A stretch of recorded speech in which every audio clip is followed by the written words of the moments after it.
प्यारे दोस्तों, railway station पर हुआ नमाज का बहुत बड़ा करिश्मा, जिसको सुनकर यकीनन आपका दिलो ईमान ताजा हो जाएगा। दोस्तों, आप सभी को बता दें कि एक अल्लाह के वली अपने चंद साथियों के साथ रेल का सफर कर रहे थे कि तभी मगरिब का वक्त हो जाता है। दोस्तों, एक स्टेशन पर आकर रेल जो है वो रुकती है। ऐसे में उस स्टेशन के ऊपर वो जो रेल थी चंद ही मिनट के लिए रुकने वाली थी, और हम जानते हैं कि नमाज जो है वो सुकून के साथ पढ़ी जाती है।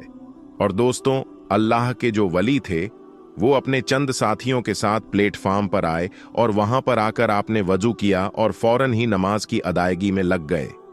आपने इस चीज की परवाह ना की कि अगर आप नमाज की अदायगी करेंगे तो ट्रेन भी छूट सकती है। आपका यकीन अल्लाह के जात पर बहुत ज्यादा था, और जब अल्लाह तबारक व ताला की जात पर यकीन होता है तो अल्लाह ताला गैब से जरूर मदद फरमा है। जी हां दोस्तों, आपको बता देना चाहते हैं कि इधर अल्लाह के जो वली थे उन्होंने नमाज की नीयत को बांधा, और वहीं दूसरी तरफ ट्रेन का जो वक्त था वो वक्त पूरा हो गया और ट्रेन का जो हॉर्न था वो बजना शुरू हो गया। और आपको मालूम है कि ट्रेन का जो हॉर्न होता है वो इसीलिए बजाया जाता है ताकि अगर कोई मुसाफिर प्लेटफार्म पर खड़ा है तो फौरन ही वो ट्रेन में सवार हो जाए। ट्रेन जो है वो चलना शुरू हो चुकी है। दोस्तों, ऐसे में अल्लाह के जो वली थे वो बेफिक्र होकर अल्लाह की रजा के लिए नमाज की अदायगी कर रहे थे। दोस्तों, रेलवे मास्टर ने जब इंजन को चलाने के लिए स्टार्ट किया तो वो लाख कोशिश करता रहा, लेकिन ट्रेन जो थी वो 1 इंच भी आगे ना बढ़ सकी। वो ट्रेन मास्टर सच में बहुत ज्यादा हैरान हुआ। वहीं पर एक इंजीनियर था, उसने फौरन ही इंजीनियर से कहा कि तुम जल्दी से इंजन को चेक करो। दोस्तों, उस इंजीनियर ने पूरे तरीके से पूरी ट्रेन को चेक कर लिया, लेकिन उसे कहीं भी कोई गड़बड़ी या किसी भी तरह की कोई खामी नजर नहीं आई।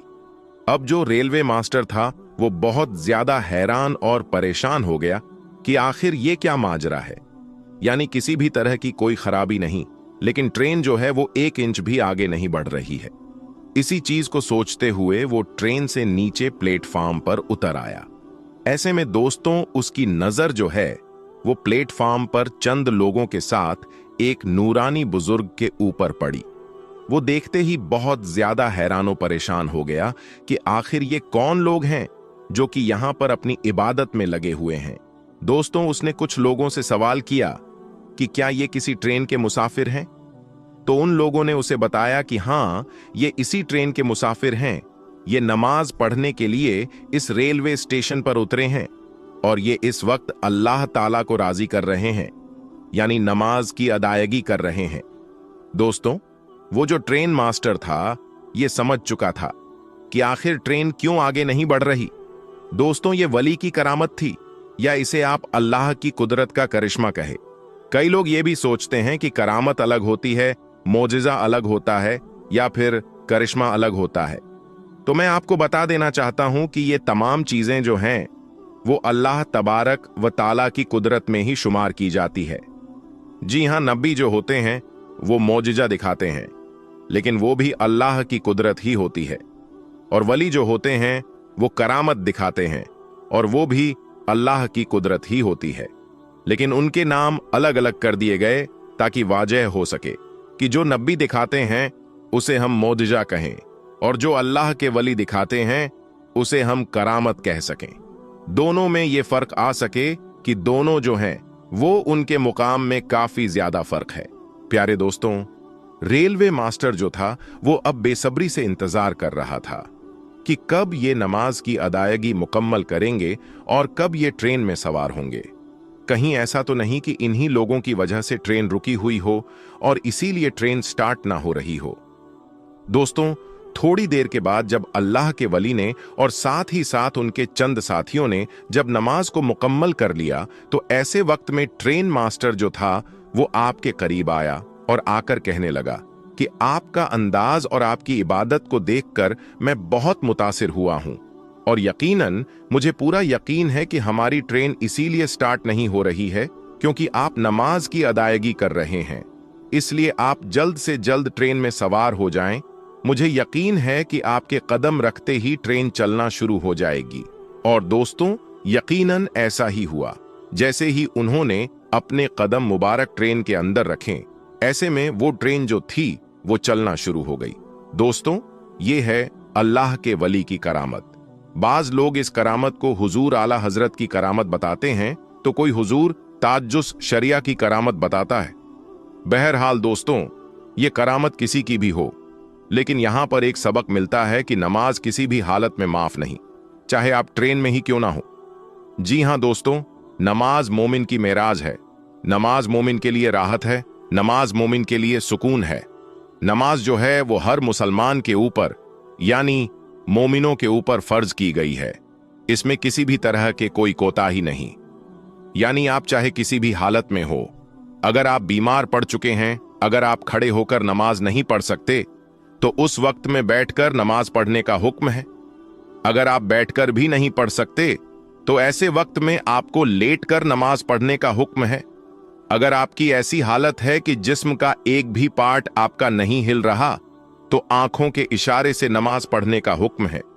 यानी नमाज किसी भी सूरत में माफ नहीं है। दोस्तों, अगर आप अल्लाह से बात करना चाहते हैं, तो ऐसे वक्त में नमाज की अदायगी करें।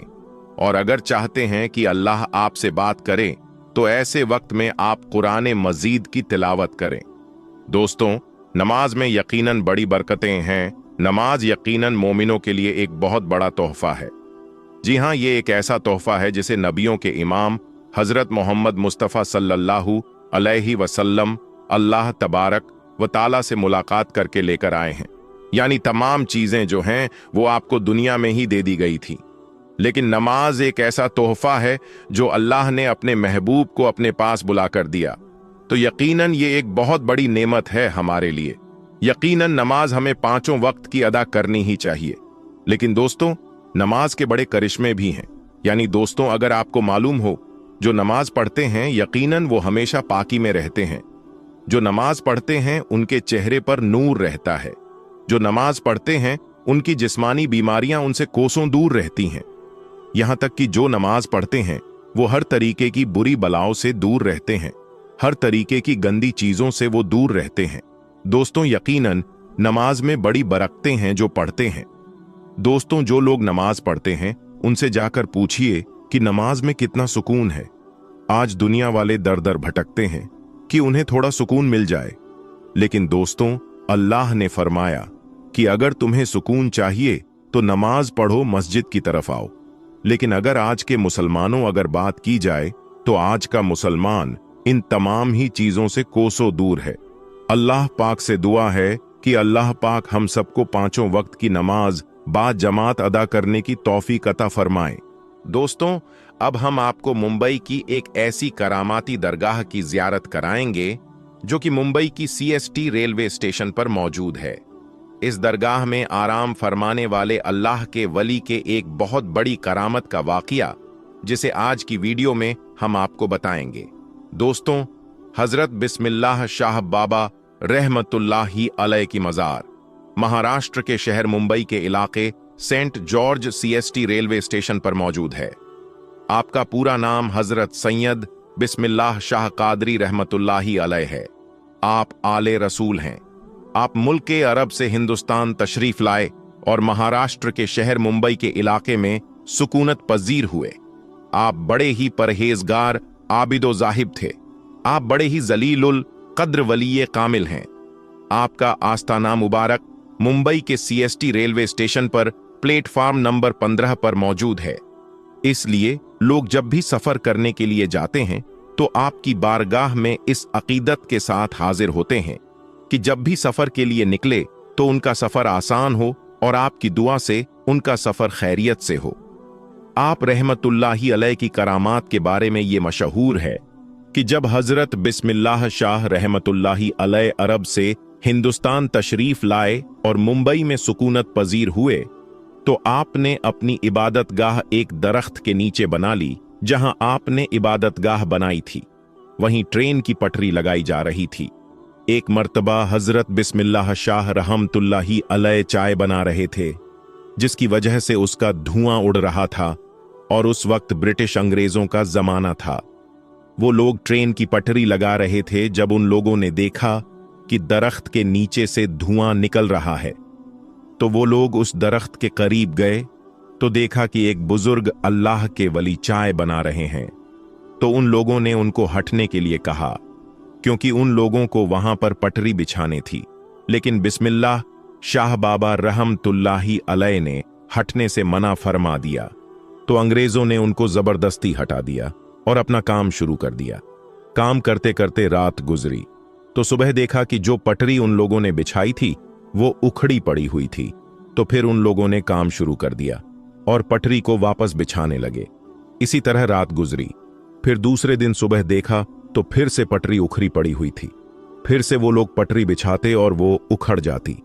जब ऐसे 3-4 दिन ऐसे मामला होता रहा तो वो लोग समझ गए कि हो ना हो ये करामत उस फकीर की है जो चाय बना रहे थे। तो वो लोग पटरी को हटाकर दूसरी जगह शिफ्ट किया और फिर बिस्मिल्लाह शाह बाबा रहमतुल्लाही अलैह की वो इबादत वाली जगह को छोड़ दिया जहां आज आप रहमतुल्लाही अलैह की मज़ार पाक मौजूद है। तो दोस्तों, ये है अल्लाह के वलियों की शान कि उन्होंने अंग्रेजों को ये सबक सिखा दिया कि कभी भी अल्लाह के वलियों से ना उलझना। अल्लाह ताला उसके हबीब और हजरत सैयद बिस्मिल्लाह शाह और तमाम औलिया और अहले बैत के वसीले से हम सबको मुकम्मल इश्क़े रसूल अता फरमाए। दोस्तों, इसके अलावा आज की वीडियो में हम आपको एक और करामाती दरगाह के बारे में बताएंगे, इसलिए इस वीडियो को आखिर तक देखते रहिएगा। दोस्तों, आपने तो बहुत सी करामात के बारे में सुना होगा, लेकिन आज हम आपके सामने एक ऐसी करामात पेश करने जा रहे हैं जिसका हर किसी को यकीन करना बड़ा मुश्किल है। जी हां, आज हम आपके सामने एक ऐसी करामात का तज़किरा करने जा रहे हैं जिसकी वजह से एक ट्रेन एक जगह रुक गई और आगे नहीं बढ़ रही थी। जी हां दोस्तों, ये करामत सैयद रहमतुल्लाह अलैह शाह उर्फ चुनचुन बाबा की है। आपकी करामत के चलते एक ट्रेन अपनी जगह पर खड़ी हो गई, मानो वो बर्फ सी जम गई, आगे ही नहीं बढ़ रही थी। उस पर सफर करने वाले तमाम लोग परेशान हो गए। फिर कैसे ये ट्रेन आगे बढ़ी और कैसे हुई ये करामत, आइए आज की इस वीडियो में हम जानते हैं। दोस्तों, हजरत चुनचुन बाबा रहमतुल्लाही अलैह, आपका नाम हजरत सैयद अली शाह रहमतुल्लाही अलैह है। आपका आस्थानाए मुबारक उज्जैन में है। सैयद रहमतुल्लाही अलैह शाह उर्फ चुनचुन बाबा रहमतुल्लाही अलैह बड़े ही शान और मकाम वाले बुजुर्ग गुजरे हैं। आपसे बेशुमार करामात का जुहूर हुआ, लेकिन एक करामात आपकी ऐसी है जिसे सुनने के बाद आप सभी हैरत में पड़ जाएंगे।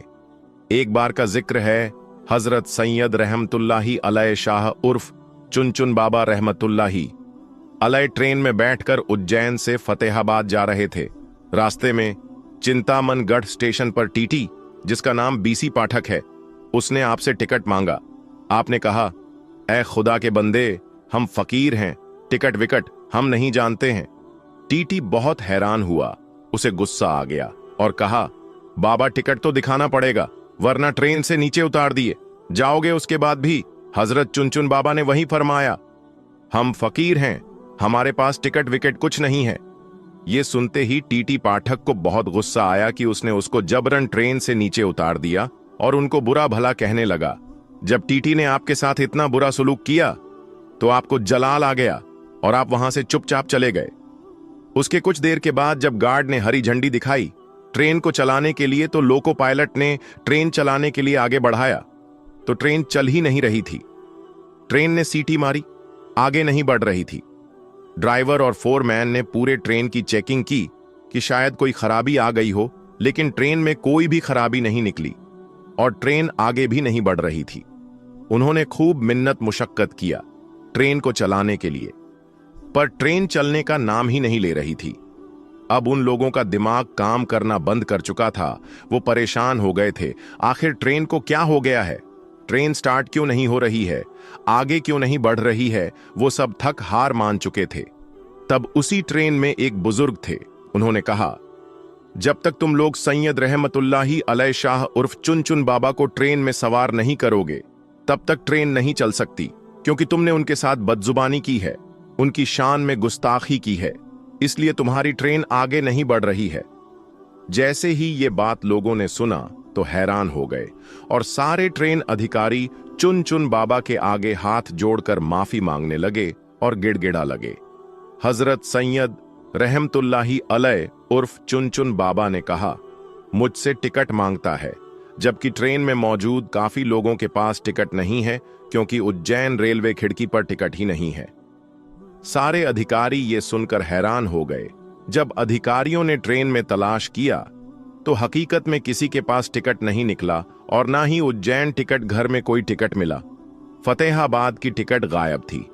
अल्लाहू अकबर, ये करामत देखकर वो सारे लोग बहुत शर्मिंदा हुए और वो टीटी पाठक भी बहुत शर्मिंदा हुआ और वो लोग समझ गए हजरत रहमतुल्लाही अलैह शाह उर्फ चुन चुन बाबा बड़े ही करामात वाले हैं।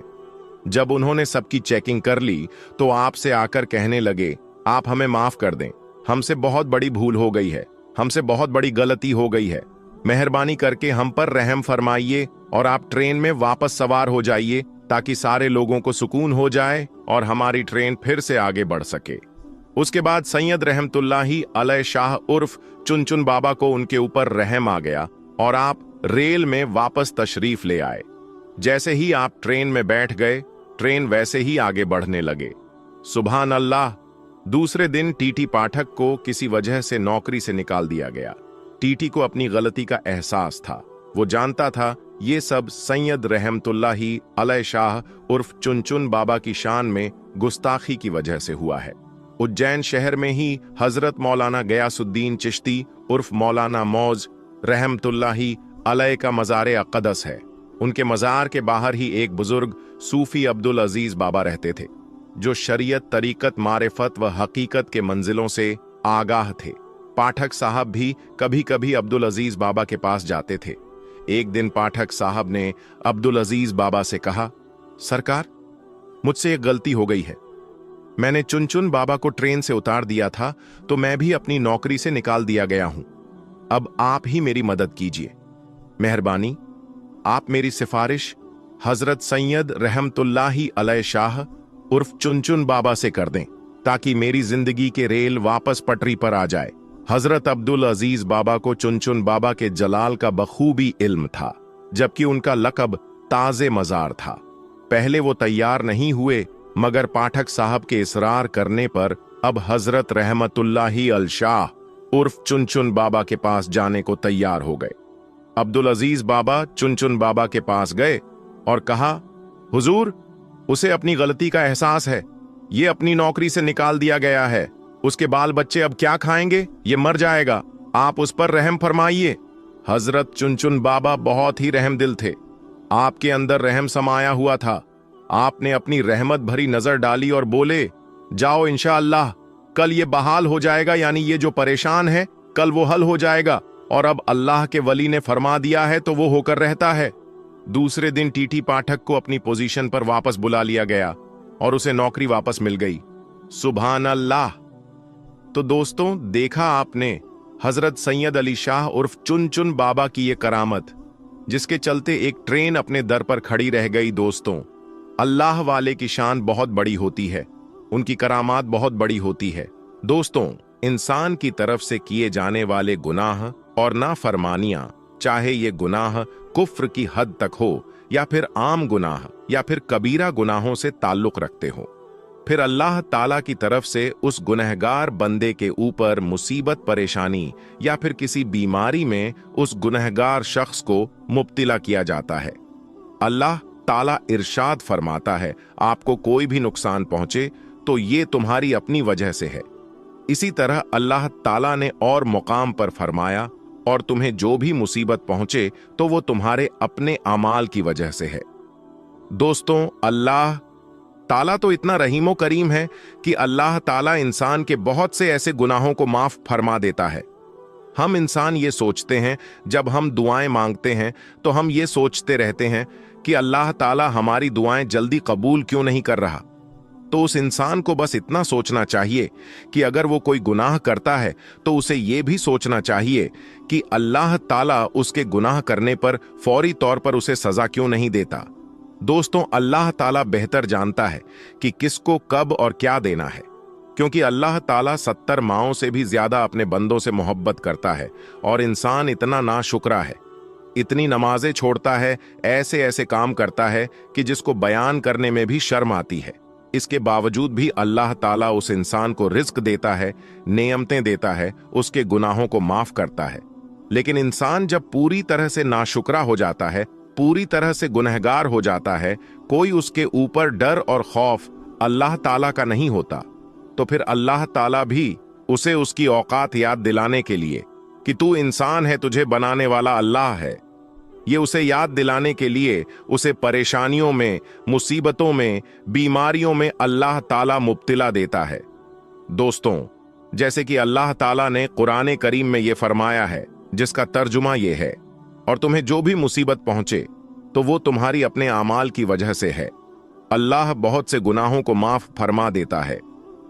हजरत हसन रजी अल्लाहु ताला अन्हु से रिवायत है कि जब ये आयत नाजिल हुई तो प्यारे नबी सल्लल्लाहु अलैहि वसल्लम ने इरशाद फरमाया कि कसम है उस जात की जिसके कब्जे में मेरी जान है, जिस शख्स को किसी लकड़ी से कोई खरास लगती है या कोई रग धड़कती है, ये सब उसको उसके गुनाहों के वजह से होता है, और हर गुनाह की सजा अल्लाह ताला नहीं देता, बल्कि जो गुनाह अल्लाह ताला माफ कर देता है वो उनसे बहुत ही ज्यादा है। जिन पर कोई सजा दी जाती है, उलेमा इकराम इस आयत के बारे में फरमाते हैं कि ये आयत उन लोगों के लिए मखसूस है जिनसे गुनाह सरजद हो सकते हैं। अंबिया अलैहिमुस्सलाम जो गुनाहों से मासूम है, या नाबालिग बच्चे या पागल जिनसे कोई गुनाह नहीं होता, उनको जो तकलीफ और मुसीबत पहुंचती है वो इस हुक्म में दाखिल नहीं। इसके दूसरे असबाब और हिकमतें होती हैं, और दर हकीकत इन हिकमतों का इहाता इंसान नहीं कर सकता।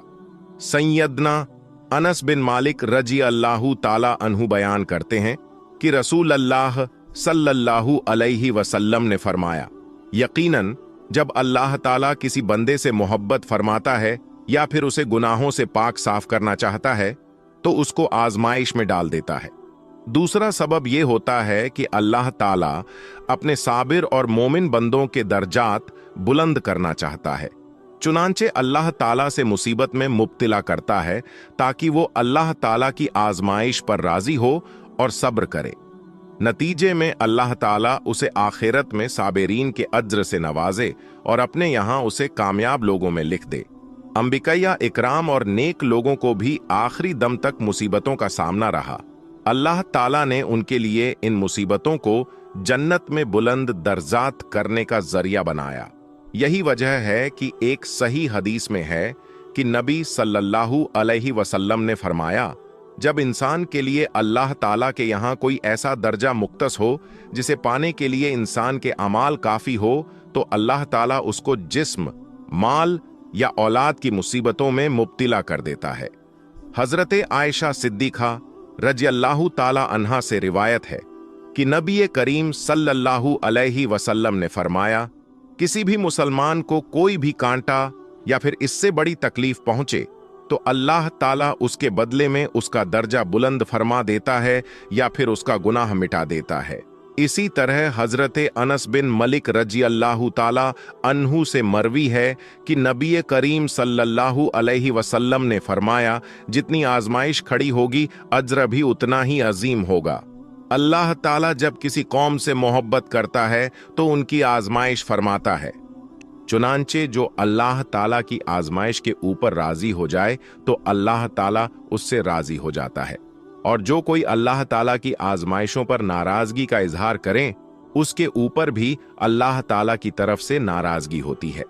दोस्तों, जैसा कि आपको देखने को मिलेगा कि जिसे अल्लाह ताला मुसीबतों में मुब्तिला कर दे और वो इस पर सब्र और शुक्र करें तो अल्लाह ताला उसके गुनाह माफ कर देता है और उसके दर्जात बुलंद कर देता है और उसे साबिरीन के अज्र से भी नवाजता है।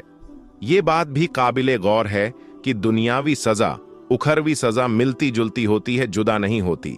जैसा कि साद बिन अबी वकास रजी अल्लाहु ताला अन्हु कहते हैं कि मैंने अर्ज किया, या रसूल अल्लाह सल्लल्लाहु अलैहि वसल्लम, किन लोगों की आजमाइश सख्त होती है?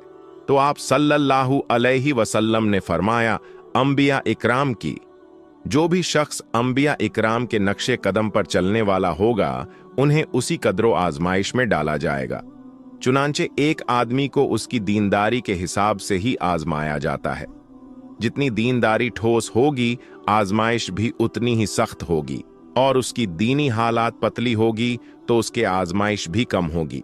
हत्ता के आजमाइशें इंसान के गुनाहों को मुकम्मल तौर पर मिटा देती हैं और इंसान जमीन पर चलता फिरता है और उस पर कोई गुनाह बाकी नहीं होता। हजरत इब्राहिम बिन आजम रहमतुल्लाही ताला अलैह जिस वक्त सख्त अंधेरी और बादलों के बदलते हुए रंग देखते तो ये कहते, ये सब मेरे गुनाहों की वजह से है, अगर मैं यहां से चला जाऊं तो तुम्हें इससे कोई नुकसान नहीं पहुंचेगा। हजरत इब्राहिम बिन आजम रहमतुल्लाही ताला अलैह का ये हाल था तो हमारी क्या हालत होनी चाहिए। अब्बू मूसा रज़ियल्लाहु ताला अन्हु फरमाते हैं कि रसूल अल्लाह सल्लल्लाहु अलैहि वसल्लम ने फरमाया कि बंदे को जो कोई हल्की या सख्त मुसीबत पेश आती है तो वो उसके गुनाहों का नतीजा होती है और बहुत से गुनाहों को माफ फरमा देते हैं। हदीस मुबारका में है, हजरते अब्दुल्लाह बिन उमर रज़ियल्लाहु ताला अन्हु फरमाते हैं कि रसूल अल्लाह सल्लल्लाहु अलैहि वसल्लम हमारी तरफ मुतावज्जह हुए और फरमाया, ए जमाते मुहाजरीन, 5 चीजों में जब तुम मुब्तिला हो जाओ और मैं अल्लाह की पनाह मांगता हूं इससे कि तुम उन चीजों में मुब्तिला हो। नंबर 1, जिस कौम में फहाशी ऐलानियां होने लगे तो उसमें ताऊन और ऐसी बीमारियां फैल जाती हैं जो उनसे पहले लोगों में ना थीं। नंबर 2, और जो कौम नापतोल में कमी करती है तो वो कहेत मसाइब और बादशाहों यानी हुक्मरानों के जुल्मों सितम में मुब्तिला कर दी जाती है। नंबर 3, और जो कौम अपने माल की जकात नहीं देती हैं तो उन पर बारिशें से रोक दी जाती है, और अगर चौपाएं यानी 4 पैरों वाले जानवर ना हो तो उन पर कभी भी बारिश ना बरसे। नंबर 4, और जो कौम अल्लाह और उसके रसूल के अहद को तोड़ती है तो अल्लाह ताला उन पर गैरों को मुसल्लत फरमा देता है जो उस कौम से अदावत रखते हैं, फिर वो उनके आमाल छीन लेते हैं। नंबर 5, और जब मुसलमान हुक्मरान किताबुल्लाह के मुताबिक फैसले नहीं करते बल्कि अल्लाह ताला के नाजिल करदा निजाम में अपनी मर्जी के कुछ अहकाम इख्तियार कर लेते हैं और बाकी छोड़ देते हैं तो अल्लाह ताला उस काम को खाना जंगी और बाहमे इख्तिलाफ में मुब्तिला कर देते हैं।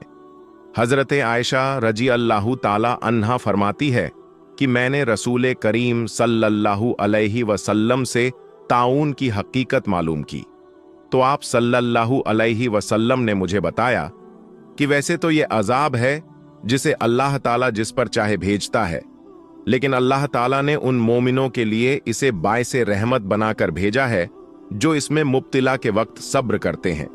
और जिस शहर या जिस जगह ताउन हो और कोई मोमिन अपने उस शहर में ठहरा रहे और सब्र करने वाला और अल्लाह से सवाब का तालिब रहे, यानी उस बीमारी भरे इलाके में किसी और गर्ज मसले से है बल्कि वो सवाब की खातिर ठहरा रहे तो अल्लाह ताला उसे बड़ा ही अज्र अता करेगा।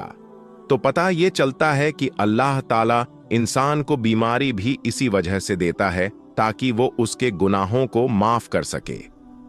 दोस्तों, हम उम्मीद करते हैं कि आपको आज का ये वीडियो समझ में आया होगा और ये वीडियो आपको पसंद आया होगा।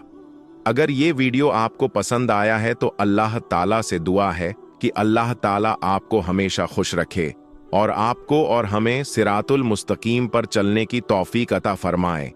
कहने और सुनने में कोई गलती हो गई हो तो अल्लाह ताला हमें माफ फरमा दे। तो दोस्तों, आज की इस वीडियो में बस इतना ही। हम मिलेंगे आपको अगली वीडियो में, तब तक के लिए अल्लाह हाफिज।